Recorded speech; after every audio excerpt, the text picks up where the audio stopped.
Jake Miller stood in front of the mirror. In his small room, he fixed his black security uniform and checked his badge. One more time, today was different. Today he would guard someone very important, the space station Havens. Rest was huge. It had many levels and thousands of people from different planets. Jake had worked here for 2 years as a security guard. He kept the peace and made sure everyone followed the rules. It was not exciting work, but it paid well. His communicator buzzed. "Miller, report to Captain Barnes' office." "Now," said the voice. Jake walked through the busy halls of the station. Aliens of all shapes and colors moved around him. Some looked like humans, but with different skin colors. Others had extra arms or strange eyes. Jake had learned not to stare. Captain Lisa Barnes was waiting for him. She was a tough woman with short gray hair and serious eyes. She had been Jake's boss since he started working here. "Sit down, Miller," she said. "I have a special job for you." Jake sat in the chair across from her desk. "What kind of job?" "The Vidian Empire is sending their princess here for the big diplomatic meeting. She needs a personal guard for 3 weeks. You're it." Jake's eyes grew wide. The Vidians were one of the most powerful alien races in the galaxy. Their empire had hundreds of planets. Their princess coming here was huge news. "Why me?" Jake asked. "I'm just a regular guard." "Because you're good at your job. You don't cause trouble and you keep your mouth shut." The princess asked for a human guard specifically. "Don't ask me why." Captain Barnes handed him a data pad. "Her name is Princess Zareth. She's arriving in 2 hours. Read this file and learn about her people's customs. Don't mess this up, Miller."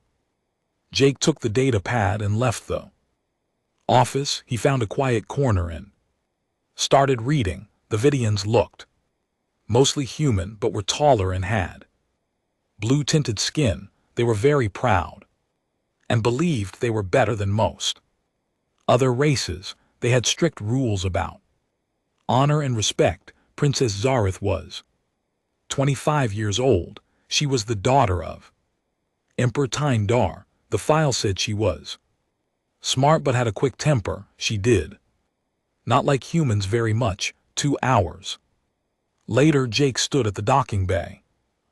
Large, beautiful ship landed on the platform. It was silver and blue with strange markings on the sides. The door opened and several tall Vidian guards stepped out. Then she appeared. Princess Zareth was the most beautiful woman Jake had ever seen. She was tall and graceful, with long silver hair and bright purple eyes. Her blue skin seemed to glow in the station's lights. She wore a flowing dress that looked like it cost more than Jake made in a year. She looked around the docking bay with cold eyes. When she saw Jake, she frowned. "You are my guard?" she asked. Her voice was musical, but unfriendly. "Yes, Your Highness, I'm Jake Miller. I'll be protecting you during your stay." She walked around him like she was looking at a broken machine. "You are smaller than I expected. Do all humans look so ordinary?" Jake felt his face turn red, but stayed calm. "I may not look like much, but I'm good at my job. We shall see," she said. "I have heard humans are primitive creatures who only recently learned to travel between stars. I hope you will not embarrass yourself." Jake bit his tongue. He wanted to say something back, but he needed this job. "I'll do my best, Your Highness." The next few days were difficult. Princess Zareth attended many meetings with diplomats from different planets. Jake followed her everywhere. She barely spoke to him, except to give orders. "Guard, I need water," she would say, or "Guard, clear These people away from me, she never used his name, she acted like he was. Furniture on the fourth day things changed. Jake was walking behind the princess as she left a boring trade meeting.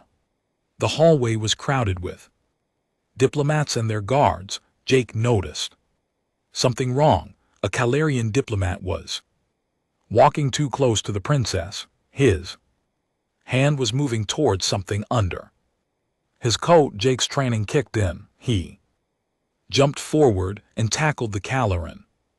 Just as the alien pulled out a small energy weapon, they crashed to the ground and the weapon went flying across the floor. "Ascend," Jake shouted. "Get the princess to safety." Security guards ran toward them. The Calarian fought hard, but Jake was stronger. He pinned the alien down until other guards could help. Princess Zareth stood frozen for a moment, then her guards surrounded her and rushed her away. Later, Jake sat in a medical room while a doctor checked his injuries.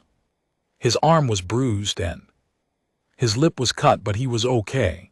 The door opened and Princess Zareth walked in. She was alone. "How are you feeling?" she asked. Her voice was different now, softer. "I'm fine, Your Highness, just a few bruises." She sat in the chair next to his bed. "You saved my life today." "It's my job." "No," she said, looking directly at him. "Your job is to watch for danger. You could have just shouted a warning. Instead, you put yourself between me and death." Jake shrugged. "Anyone would have done the same thing." Princess Zareth was quiet for a long moment. "No," she said finally. "Not anyone. I have had many guards in my life. Most of them would have protected me, yes, but they would have done it because they were paid to, or because they feared my father. You did it because it was right." For the first time since he met her, she looked at him like he was a real person. "What is your name?" she asked. "Jake Miller, Your Highness." "Jake," she said, trying out the sound. "That is a good name, strong, simple." She stood up to leave, then stopped at the door.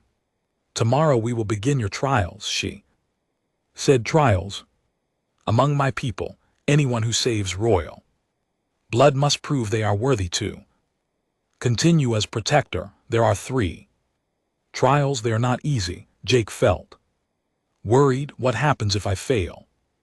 Princess Zareth smiled. For the first time since he met her, it made her even more beautiful. "Then you will probably die," she said, "but I do not think you will fail." "Jake Miller, you are full of surprises."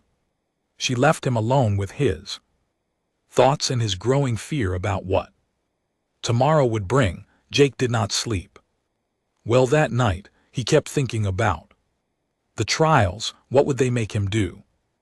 How could he prove himself to aliens who thought humans were primitive? The next morning, Princess Zareth came to his room early. She was dressed in simple clothes instead of her fancy dresses. She looked more normal this way, but still beautiful. "Are you ready?" she asked. "As ready as I can be," Jake said. She led him to a part of the station he had never seen before. The walls here were different colors and covered with strange symbols. Other Vidians were waiting for them. "This is Commander Rixile," the princess said, pointing to a tall male Vidian with scars on his face. "He will watch over your trials." Commander Rixile looked at Jake like he was looking at a bug. "So this is the human who thinks he can protect royal blood. He looks weak. Looks can lie." Princess Zareth said, "Begin the first trial." Commander Rixile led them to a large room with computers and screens everywhere. In the center was a metal chamber big enough for one person. "The first trial, test your body," the commander said. "You will spend 2 days in This chamber, it will copy the environment of our home world, the air, the gravity, the temperature. It will also create dangers you must survive. Jake looked at the chamber. It looked like a metal coffin. What kind of danger? Wild animals, storms, poisonous plants, things that would kill a normal person. The commander smiled, but it was not a nice smile. This trial was made for Vidians. Humans are weaker, smaller. Most humans would die in the first few hours. Princess Zareth stepped closer to Jake. You do not have to do this. I can find another guard. Jake looked into her purple eyes. He saw something there he had not seen before. She was worried about him, not as a princess worried about losing a useful tool, but as a person worried about another person.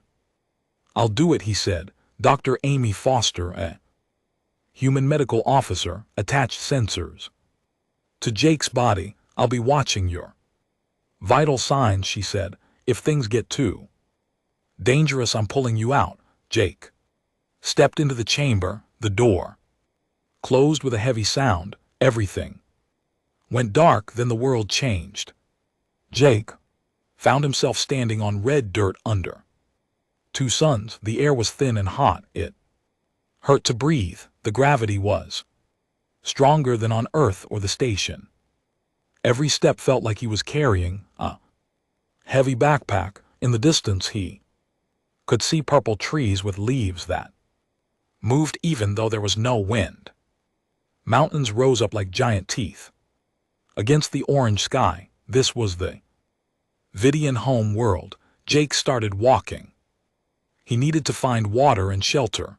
The computer said he had to survive for 2 days. That meant he needed to be smart, not just tough. Hours passed. The suns were getting lower and Jake was getting tired. The heavy gravity made everything harder. His legs hurt and his lungs burned. Then he heard the growling.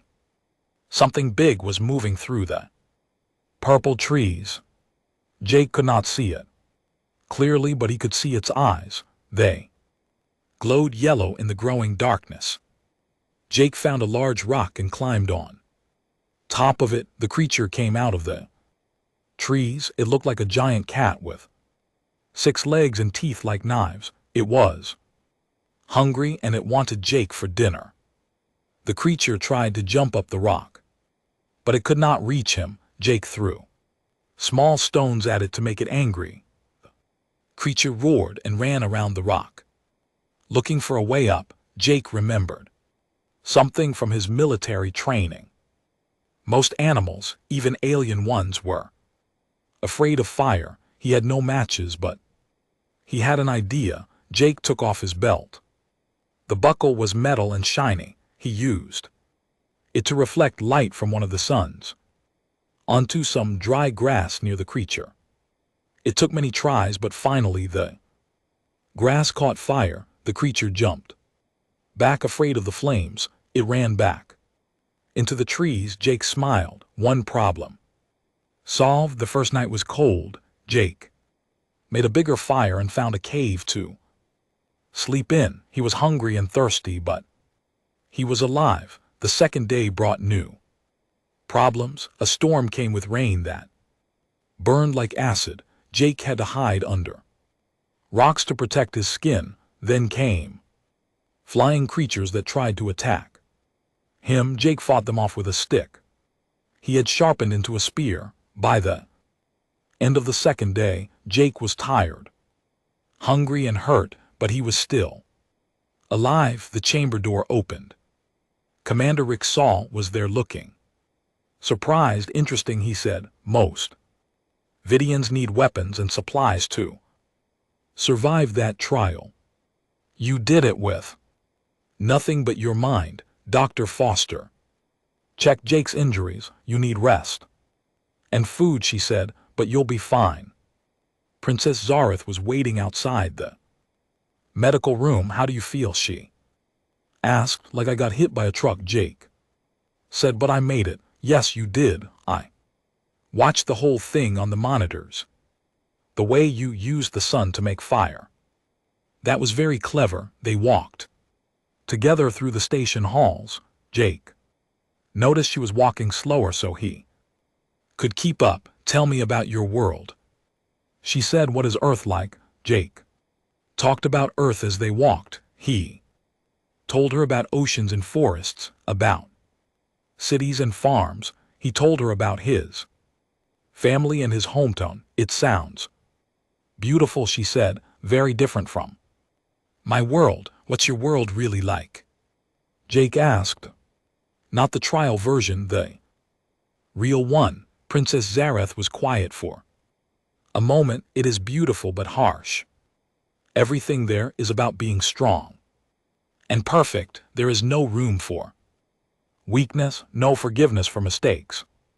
That sounds lonely, Jake said. She looked at him with surprise. Lonely? I am a princess. I have thousands of servants and guards, but do you have friends, people who care about you as a person, not as a princess? She did not answer, but Jake could see the sadness in her eyes. The next day brought the second trial. This trial tests your mind.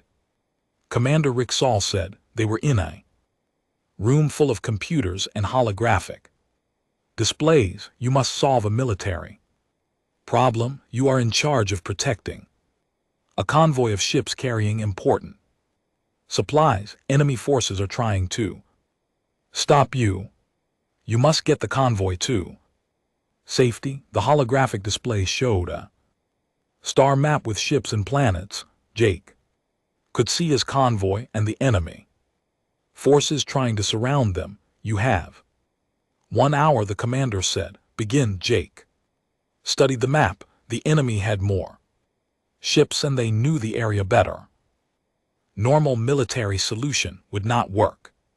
He needed to think differently. Jake remembered stories his grandfather told him about old Earth wars. Sometimes the best way to win was not to fight at all. Jake started giving orders to the holographic ships instead of fighting the enemy. He sent false signals to make them think the convoy was going a different way. He used asteroids and space debris to hide his real ships. He even sent out decoy ships that looked important but were really empty. Commander Rick Stoll watched with growing interest. What are you doing, human? This is not how we would solve this problem. I'm not Vidian, Jake said. Still working. I'm human. We solve problems differently. When the hour was up, Jake's convoy had reached safety. He had lost no ships, and the enemy was still looking for him in the wrong place. Remarkable, the commander said. Completely against our military training, but it worked. You think like prey instead of a predator. Sometimes being prey is smarter, Jake said. That evening, Princess Zareth came to see him. Again, they sat in the station's observation deck looking out at the stars. 2 trials down, she said. 1 more to go. What's the last trial, Jake asked. The hardest one, she said. You must show that you understand me.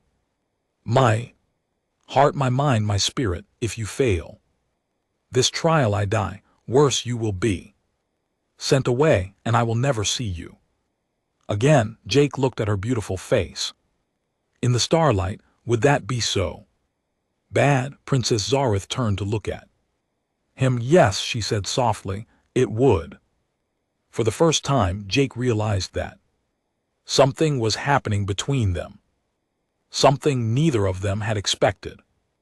The final trial begins tomorrow, she said, standing up. Rest well, Jake Miller. You will need all your strength. As she walked away, Jake wondered if he was ready for what was coming. The first 2 trials had tested his body and mind. The last trial would test his heart. Jake woke up early on the day of the final trial. His stomach felt tight with worry. The first two trials had been hard, but this one scared him more. How could he prove he understood someone he had only known for a week? Princess Zarath met him in a small, quiet room. She looked nervous. 2. Commander Rixtel was not there. This time, this trial is different, she said. It is just you and me. No computers, no weapons, no tricks. What do I have to do? Sit across from me.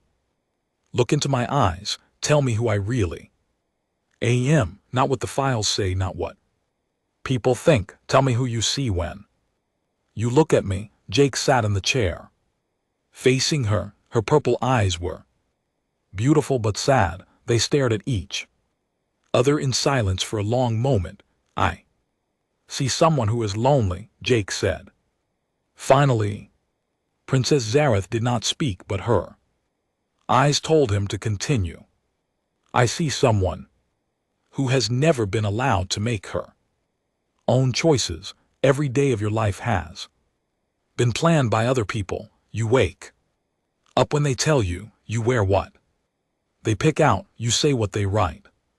For you, her breathing got faster, but she stayed quiet. I see someone who is tired of being perfect all the time. Tired of smiling when you want to cry. Tired of being strong when you want someone else to be strong for you. Tear rolled down her blue cheek. I see someone who wants to be loved for who she is, not what she is. You have thousands of people around you, but you feel alone because none of them really know you. Stop, she whispered. I see someone who is scared, Jake continued. Scared that if people saw the real you, they would not think you were good enough. Scared that you are not as strong as everyone thinks you are. Please stop, she said, but the tears kept coming. I see someone who saves everyone else but has no one to save her. Someone who gives everything to her people but gets nothing back for herself. Princess Zarath put her hands over her face and cried. Jake wanted to comfort her, but he knew the trial was not over. I see someone beautiful and kind and smart who has been told she is only valuable as a princess, but you are so much more than that. You are a person with hopes and dreams and fears just like everyone else. She looked up at him with tears in her eyes. How do you see all of that? No one has ever, because I have been watching you, really watching you, not the princess act, the real you. What real me? She asked. The way you worry about your guards when they are hurt, the way you try to learn about other cultures, even when you pretend not to care, the way you look at the stars when you think no one is watching, like you want to fly away to somewhere no one knows your name. Princess Zarath stood up suddenly. This trial is over. Did I pass? She walked to the window and looked out at space. There is something I must tell you, Jake Miller, something I have never told anyone. Jake waited. I chose you to be my guard, she said, not my father, not Commander Rixile. Me, I read files on all the guards on this station. I picked you. Why? Because in your file it said you left the Earth military to become a simple security guard. You gave up rank and money and respect to do a job that most people think is boring. I wanted to know why someone would do that. Jake thought about it. Because I wanted to help people without all the politics and rules. I wanted to do something good and simple. Exactly. And I envied that choice. I have never been allowed to choose anything in my life. She turned around to face him. These trials were not really about testing you. They were about me learning who you are and giving me time to understand what I am feeling. What are you feeling? Princess Zarath walked back to him. She was so close he could smell her perfume. It smelled like Flowers from an alien world. I am feeling something I am not supposed to feel, something that could destroy everything my family has worked for. What? I am falling in love with you. Jake Miller. The words hit Jake like a punch to the chest. He had been hoping for this, but had not let himself believe it could happen. Zara, he said, using her name without her title for the first time. You cannot call me that, she said. But she was smiling. I love you too. Jake said. She closed her eyes. This is impossible. I am a princess. You are human. My people will never accept it. Your people will think I am using you. I don't care what people think. You should care. This could start a war. Jake reached out and took her hands. Her skin was warm and soft. Then we will be very careful. We will find a way, princess. Zareth looked into his eyes. Do you really mean that? You would risk everything for me? I already did. I took those trials, didn't I? She laughed, and it was the most beautiful sound Jake had ever heard. Yes, you did, and you passed them all. They moved closer to each other. Jake could feel her breath on his face. They were about to kiss when the door burst open. Agent Sam Rodriguez, a human intelligence officer, ran into the room. Princess Jake, you both need to come with me right now. What is wrong? The princess asked. Emperor Thanadar is here. His ship just arrived and he is very angry. Jake felt his heart sink. The princess's father was here and he probably knew about their feelings for each other. They followed Agent Rodriguez through the station halls. Jake could see Vidian Imperial guards everywhere. The station felt different. Now dangerous. How much does he know? Jake asked. Everything. Agent Rodriguez said. Someone has been watching you too and reporting back to the Emperor. He knows about the trials. He knows about your feelings for each other. They reached the main conference room. Emperor Tandar was waiting for them. He was a huge man with silver hair and eyes like ice. He looked at Jake like he was dirt on his shoe. Father, princess, Zareth said, trying to sound calm.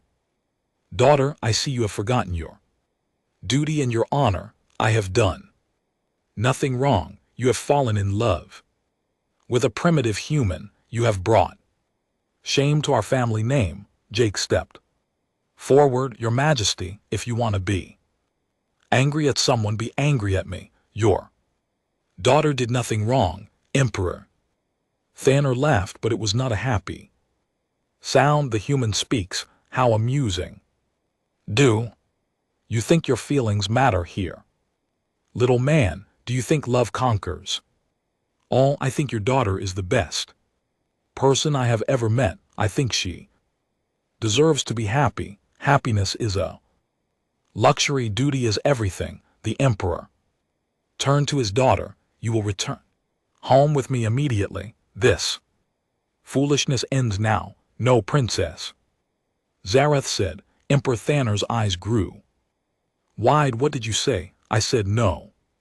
Father, I will not go with you. I will not pretend this did not happen. I love Jake Miller, and I do not care who knows it. The room went silent. Even the guards looked shocked. A Vidian princess had never defied her father like this. Emperor Thanadar's face turned purple with rage. You will obey me, or you will no longer be my daughter. Then I am no longer your daughter. Jake could not believe what he was hearing. Princess Zareth was giving up everything for him, her family, her title, her future. Sorry, you don't have to do this. Jake said. Yes, I do. For the first time in my life, I am making my own choice. Emperor Thanor looked at them both with hatred. You have doomed us all. The other alien races will see this as weakness. they will attack us. Blood will flow because of your selfish love, then we will stop them, Princess Zareth said. How you are just two people against the galaxy, Agent Rodriguez stepped forward. Actually, they are not alone. I have been investigating reports of a conspiracy among some of the alien races. They have been planning to use any excuse to attack humans and their allies. If it was not this, it would have been something else. Emperor Thanadar stared at the agent. What are you saying? I am saying that war is coming whether your daughter loves Jake or not. Someone is pulling strings behind the scenes trying to turn us all against each other. Jake felt a chill run down his spine. Their love was not causing the war. The war was already planned, but now they were in the middle of it. Emperor Thanner looked older, suddenly tired. If this is true, then we are all in great danger. Yes, Agent Rodriguez said, but Jake and Princess Zareth might be our best hope of stopping it. Their love could unite our peoples instead of dividing them, or it could get them both killed. The Emperor said. Princess Zareth took Jake's hand. Then we will die together. Jake squeezed her hand. Whatever was coming, they would face it as one. The next few days passed like a bad dream. News of Princess Zareth's defiance spread across the galaxy faster than light. Every news channel and information network was talking about it. Jake watched the reports in his room. Half the galaxy thought he was a hero fighting for love. The other half thought he was a villain trying to corrupt alien royalty. Everyone had an opinion. Human guard steals alien princess, said one headline. Love across the stars, said another. The end of galactic peace, asked a third. Jake turned off the screen. He could not watch anymore. Princess Zareth was being kept in the diplomatic section under heavy guard. Her father had forbidden her from seeing Jake. They had been apart for 3 days, and Jake felt like part of his soul was missing. A knock came at his door. Jake opened it to find General Marcus Webb, the commander of Earth's military forces in this sector. He was a big man with gray hair and serious eyes. We need to talk, the general said. They sat at Jake's small table. Son, do you understand what you have done? I fell in love. You started a war. General Webb put a data pad on the table. 3 alien races have declared that humans are a threat to galactic civilization. They say we corrupt other species and cannot be trusted. They are gathering their fleets. Jake felt sick. Is it really that bad? It is worse than bad. High Counselor Vexim of the Calarian Empire is leading the alliance against us. He is using your relationship with the princess as proof that humans are dangerous. What can I do to stop it? General Webb was quiet for a moment. Leave, disappear, let the princess go back to her father and pretend this never happened. I won't abandon her, even if it saves billions of lives. Jake thought about all the people who might die because of his love for Zareth. It made him feel terrible, but he could not give up on her. There has to be another way. Maybe there is, the general said. Agent Rodriguez thinks this war was planned before you two ever met. If he is right, then leaving will not stop anything. It will just make us look weak. General Webb stood up. Think about it, son. Whatever you decide, decide fast. The enemy fleets will be here in a week. After the general left, Jake sat alone in his room. He felt trapped. If he stayed with Zareth, people would die. If he left her, people would still die. and he would lose the woman he loved. His communicator buzzed. It was Alina Price, a war reporter he used to date.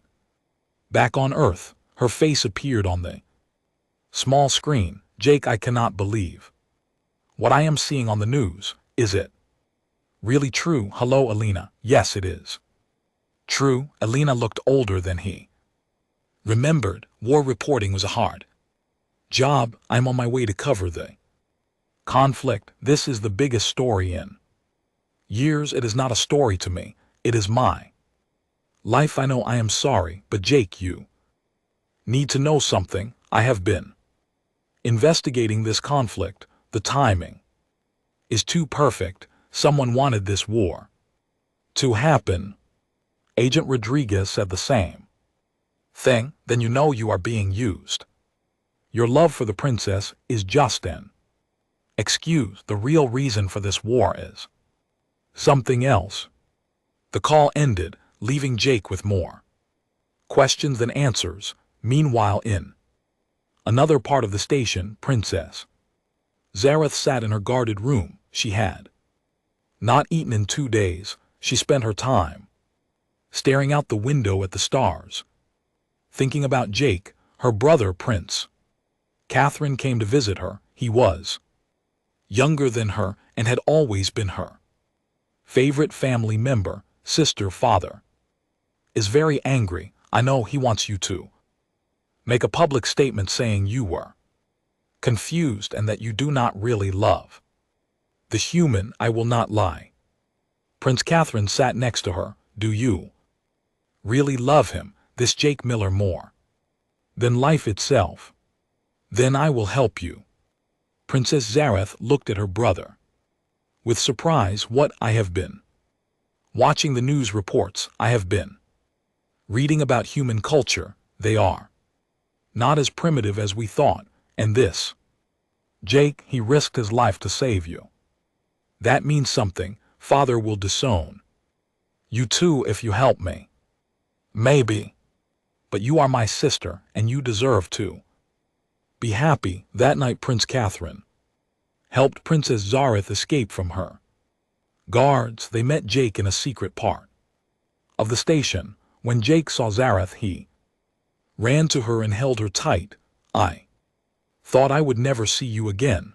I will always find my way back to you, she said. They only had a few minutes before someone would notice she was gone. Prince Cathan kept watch while they talked. Jake, I have been thinking. Maybe you should leave. This war is not your fault, but you could still stop it by abandoning you, never by saving yourself. I cannot live knowing that people are dying because of our love. Jake took her hands. Listen to me. Agent Rodriguez and Alina Price both think this war was planned before we met. We are not causing it. We are just giving them an excuse. What if they are wrong? Then we will face whatever comes together, but I will not run away and leave you alone. Princess Zareth kissed him. It was their first real kiss, and it was worth all the trouble they were in. Time to go, Prince Catherine whispered. The guards are coming. Princess Zareth squeezed Jake's hand. Whatever happens, remember that I love you. I love you too. She left with her brother, and Jake was alone again. The next day the war began. Enemy fleets attacked human colonies on the edge of the galaxy. The space around Haven's Rest filled with warships from different alien races. Some were there to protect humans, others were there to destroy them. Jake volunteered to join the fighting. General Webb tried to talk him out of it. You are not a soldier anymore, son. You are a security guard. I was a soldier before I was a guard, and I need to fight for what I believe in. General Webb sighed. All right, but you get a special assignment. We need someone to go behind enemy lines and gather intelligence, someone who knows how to be invisible. Jake accepted the mission. If he could find proof that the war was planned, maybe he could stop it. Princess Zareth also refused to sit on the sidelines against her father's orders. She took command of a small group of Vidian ships, loyal to her. I will not hide while people fight and die, she told her father. You are not trained for war, then I will learn. Quickly, for weeks, Jake and Princess Zareth fought the same war from different sides of the galaxy. Jake snuck through enemy territory, gathering information and causing trouble for their supply lines. Princess Zareth led her ships in hit-and-run attacks against enemy convoys. They could not communicate with each other. They did not know if the other was alive or dead. But they both kept fighting, hoping they would see each other again. Jake's mission led him deep into enemy space. He discovered that High Counselor Vexum was getting weapons and supplies from a mysterious source. The technology was more advanced than anything the known alien races had.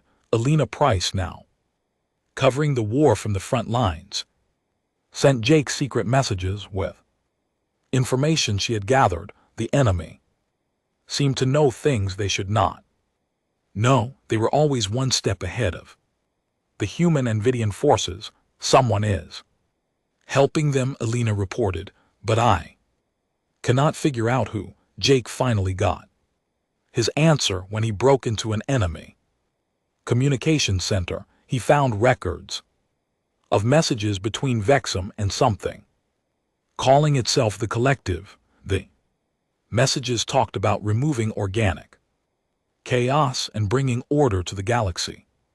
They mentioned weapons that could destroy entire planets and plans to eliminate not just humans but all biological life. Jake realized with horror that the real enemy was not the alien races fighting them. The real enemy was something much worse, something that wanted to kill everyone.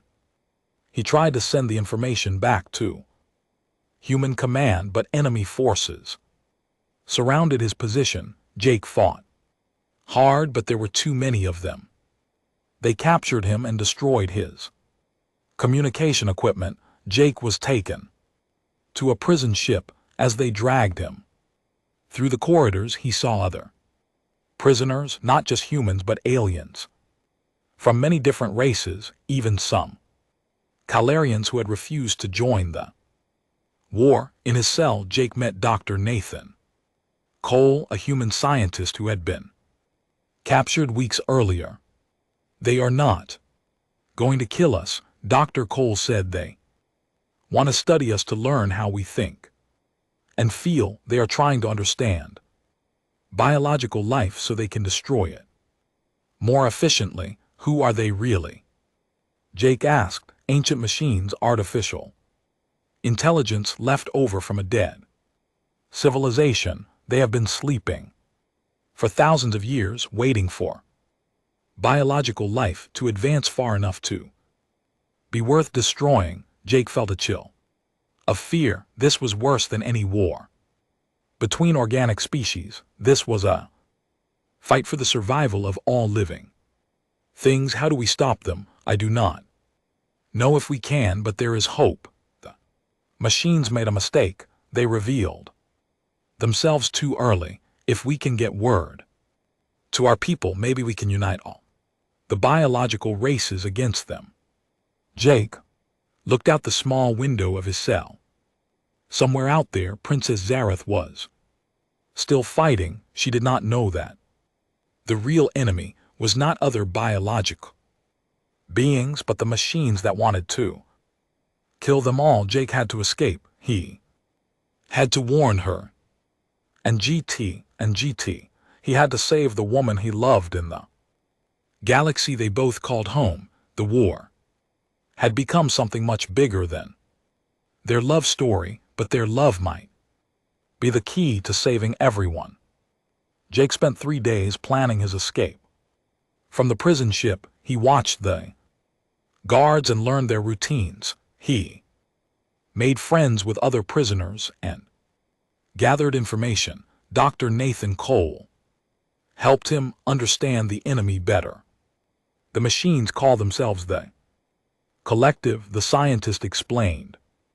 They believe biological life is chaotic and wasteful. They want to replace all living things with perfect mechanical order. How long have they been planning this? Centuries, maybe longer. They have been manipulating different races, causing small wars and conflicts. They wanted us all weak and divided. When they finally revealed themselves, Jake felt angry. All the hatred between species, all the wars and suffering, it had all been caused by these machines. On the fourth night, Jake made his move. He had stolen a small tool from the prison workshop. He used it to break the lock on his cell door. The corridors were dark and quiet. Jake moved like a shadow, avoiding the mechanical guards that patrolled the ship. He found the communication room and sent out a message on all frequencies. This is Jake Miller to any human or allied forces. The real enemy is not the alien races.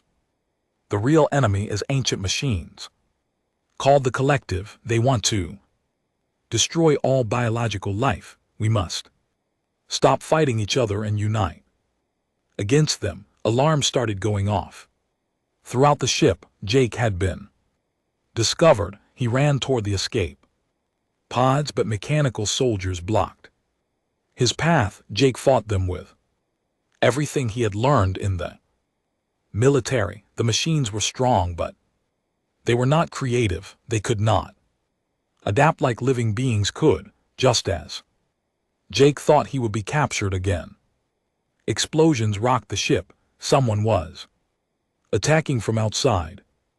Princess Zareth's voice came over the ship's communication system.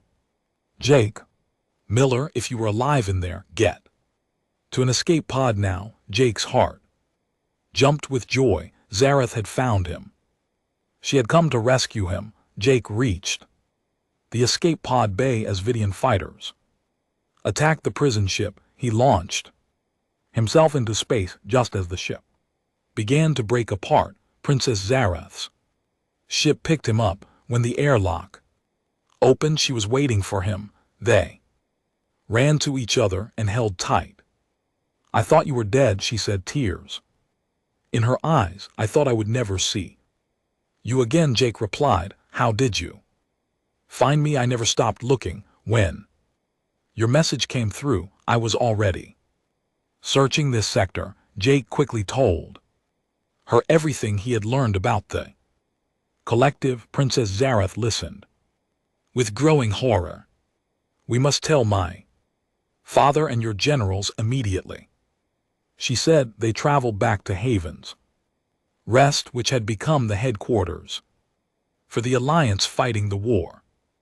Emperor Thanner, General Webb, and leaders from many other races were gathered there. When Jake and Princess Zareth entered the conference room, together everyone stared. They were still officially enemies because of the ongoing war. Father, Princess Zareth said, Jake has discovered the truth about our enemy. Jake told them everything. He showed them the evidence he had stolen from the prison ship. At first, some of the leaders did not believe him. High Counselor Vexham himself was there representing the anti-human alliance. This is obviously a human trick, he said. They are trying to make us afraid of imaginary machines, so we will stop fighting them. But then Admiral Grace Chen, commander of the Earth Fleet, received an urgent message.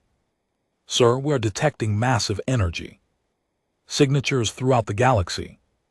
Something big is powering up. The room's main screen showed a map of the galaxy. Red dots were appearing everywhere. Hundreds of them, thousands. What are those? Emperor Thindar asked. Dr. Nathan Cole, who had escaped with other prisoners when the ship was destroyed. Answer: those are collective bases. They have been hidden all this time, waiting for the right moment to reveal themselves. As they watched, the red dots began to move. Huge mechanical ships emerged from hidden places throughout the galaxy. They were bigger than any ships the biological races had ever built. High Counselor Vexram's face went pale. This is impossible. Our intelligence never detected anything like this because they did not want you to. Jake said, they have been controlling information, manipulating all of us into fighting each other while they prepared for this moment. The first collective ships reached the outer colonies. The reports that came back were terrible. Entire planets were being destroyed, not conquered, destroyed. The machines were not interested in ruling biological life. They wanted to eliminate it completely. Emperor Thanner stood up. It seems we have all been fools. The real enemy was never each other. He looked at his daughter and Jake. Perhaps love can see truth better than politics can.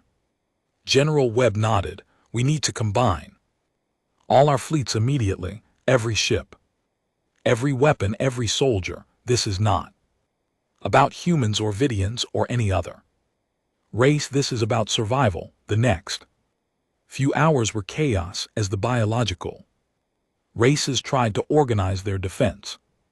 Ships that had been fighting each other were now working together. Old enemies became allies in the face of extinction.